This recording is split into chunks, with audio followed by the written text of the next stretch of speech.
बच्चों हम पढ़ेंगे about issue of shares premium. यानी कि जब कंपनी अपने शेयर्स को फेस वैल्यू से ज़्यादा प्राइस पे इशू करती है तो उसे कहते हैं issue of share at premium. तो जो भी पैसा कंपनी एक्स्ट्रा लिया करती है उसको एक अलग अकाउंट में ट्रांसफ़र किया जाता है जिसे कहते हैं सिक्योरिटीज़ प्रीमियम रिजर्व अकाउंट। इस सिक्योरिटी प्रीमियम रिजर्व अकाउंट को हम कंपनी की बैलेंस शीट में जो सब हेड है आपका रिजर्व्स एंड सरप्लस उसके अंदर शो किया जाता है। और ये प्रीमियम का अमाउंट कितना भी हो सकता है, it can be any percent, there is no fix percent for the premium.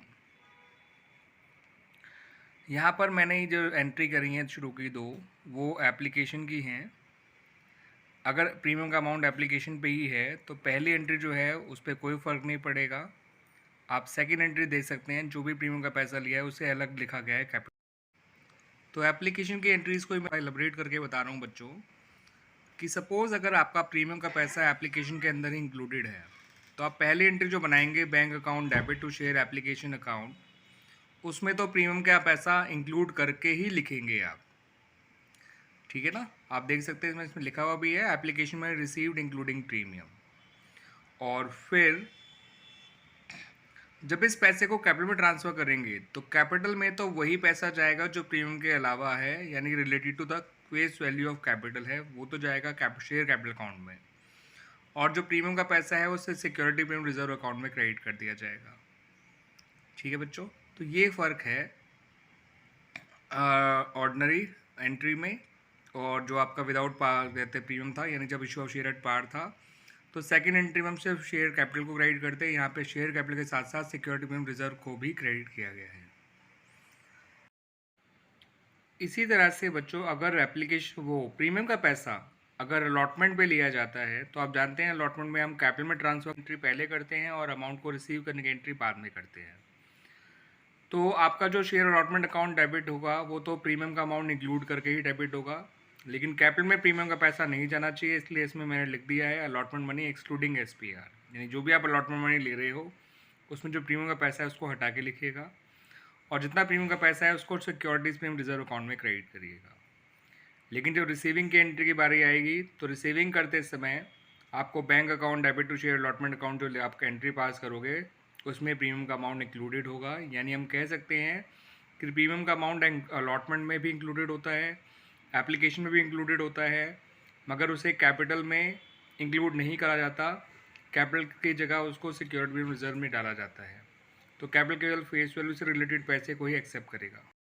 इसी तरह बच्चों अगर प्रीमियम का पैसा किसी कॉल के साथ इंक्लूडेड है, चाहे वो फर्स्ट कॉल हो चाहे सेकंड कॉल हो, इसलिए मैंने कॉल के आगे नाम नहीं लिखा, सिर्फ एक ब्लैंक छोड़ दिया है। आप उसमें first call, second call, final call जो भी आप लिखना चाहें लिख सकते हैं, या जो क्वेश्चन के अकॉर्डिंग जिस भी कॉल के साथ वो प्रीमियम होगा, ये एंट्रीज उस कॉल के लिए है। तो share call account debit to share capital account to security premium reserve account. यहाँ भी वही कॉल के अंदर तो प्रीमियम का पैसा इंक्लूड होगा लेकिन कैपिटल में नहीं, इसलिए प्रीमियम के पैसे को अलग डाला जाएगा कैपिटल से सिक्योरिटी प्रीमियम रिजर्व अकाउंट के अंदर। और जब रिसीविंग करेंगे तो जो अमाउंट रिसीव करेंगे वो इंक्लूडिंग प्रीमियम ही होगा। तो bank account debit to share dash call account, dash में आप first call, second call, third call जो भी होगी वो फिल कर दीजिएगा बच्चों। तो इस तरह से ये एंट्रीज बनाई जाती हैं बच्चों। ठीक है, जब प्रीमियम का पैसा भी लिया जाता है अलॉन्ग विद एनी इंस्टॉलमेंट।